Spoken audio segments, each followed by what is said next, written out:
श्री स्वामी समर्थ। स्वागत आहे तुम्हा सगळ्यांचं माझ्या यूट्यूब चॅनलवरती। आजचा दिवस तुम्हा सर्वांना खूप छान सुखाचा आणि आनंदाचा जाऊ देत हीच मी स्वामींच्या चरणी प्रार्थना करते आणि आजच्या व्हिडिओला सुरुवात करते। पण त्या अगोदर तुम्ही माझ्या चॅनलवरती जर नवीन असाल तर चॅनलला सबस्क्राइब नक्की करा। त्याचबरोबर कमेंटमध्ये श्री स्वामी समर्थ लिहायला अजिबात विसरू नका। आजच्या व्हिडिओमध्ये तुमच्यासोबत मी स्वयंपाकघरात कामाला येणाऱ्या काही किचन टिप्स शेअर करणार आहे। त्यामुळे व्हिडिओ हा स्किप न करता शेवटपर्यंत नक्की पहा, जेणेकरून तुमच्यापर्यंत योग्य ती माहिती पोहोचेल।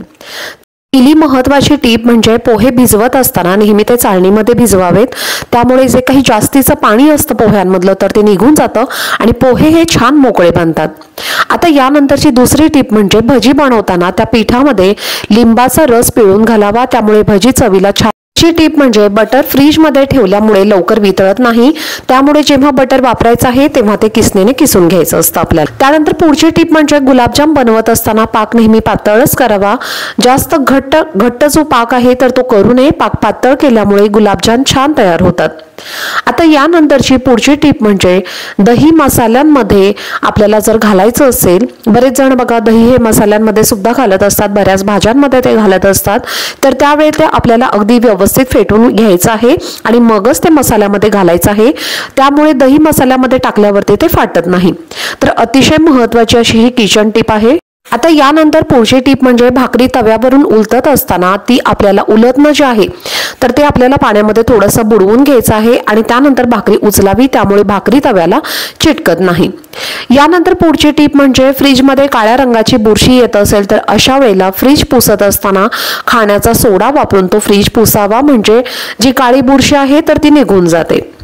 यानंतर पुढची टिप म्हणजे कुकरची रबरी रिंग जी आहे तर ती व्यवस्थित कुकरला बसत नसेल तर तिला थोडा वेळ आपण फ्रीझरमध्ये ठेवायचं आहे आणि त्यानंतर ती आपल्याला कुकरला बसवायची आहे।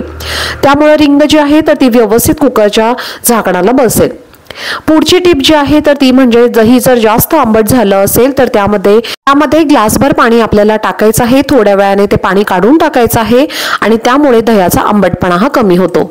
यानंतर पुढची महत्त्वाची टिप म्हणजे पुऱ्या जर कमी तेलकट व्हाव्यात आणि पुरीला छान रंग यावा यासाठी आणि पुरी टम फुगावी यासाठी आपल्याला पुरीची कणिक मळताना त्यामध्ये अगदी 1 चमचा साखर टाकायची आहे। त्यामुळे आपल्या ज्या पुरीचा कलर आहे तर तो छान येतो आणि पुऱ्या सुद्धा टम फुगलेल्या राहतात।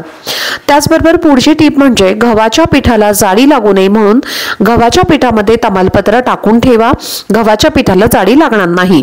आता यानंतर पुढची महत्त्वाची टिप म्हणजे कोणत्याही प्रकारच्या डाळी वर्षभर टिकवून ठेवण्यासाठी किंवा त्या टिकून राहण्यासाठी डाळी कडक उन्हामध्ये वाळवायच्या आहेत आणि त्यामध्ये आपल्याला मिठाचे खडे किंवा तमालपत्र टाकून हवाबंद डब्यामध्ये त्याला भरून ठेवायचं आहे।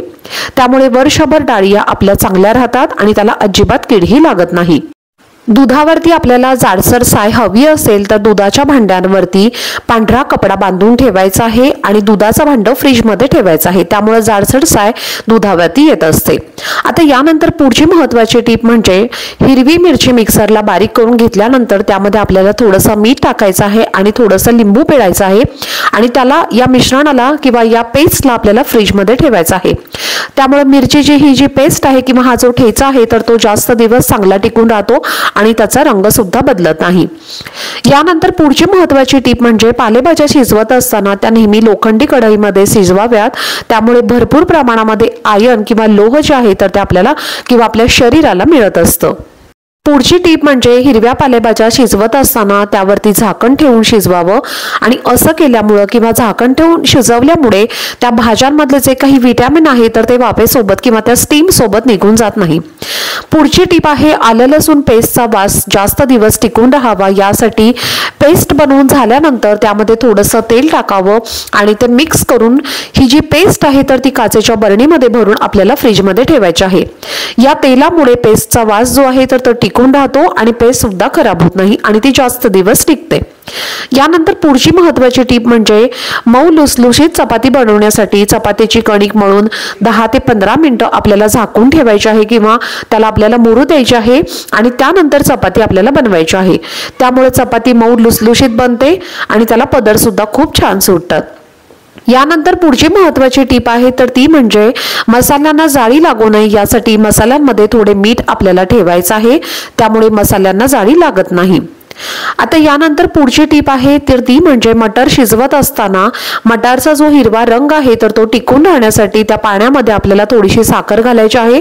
त्यामुळे जो मटाराचा रंग आहे तर तो टिकून राहतो आणि रंग हा बदलत नाही। आता यानंतर पुढची टीप आहे ती म्हणजे ग्रेव्ही बनवण्यासाठी नेहमी पिकलेल्या आणि लाल रंग असलेल्या अशा टोमॅटोचा आपल्याला वापर करायचा आहे। त्यामुळे त्याच्या ग्रेव्हीचा रंग आहे तर तो छान येतोच, त्यामुळे भाज्यांना सुद्धा कलर खूप छान येतो। तर अशा या काही महत्त्वाच्या तुमच्यासोबत मी टिप्स, किचन टिप्स शेअर केलेल्या आहेत। तर तुम्हाला आजचा व्हिडिओ आवडला असेल तर व्हिडिओला जास्तीत जास्त लाईक, शेअर आणि चॅनलला सबस्क्राईब नक्की करा। भेटूयात पुढच्या व्हिडिओमध्ये, तोपर्यंत सर्वांना श्री स्वामी समर्थ।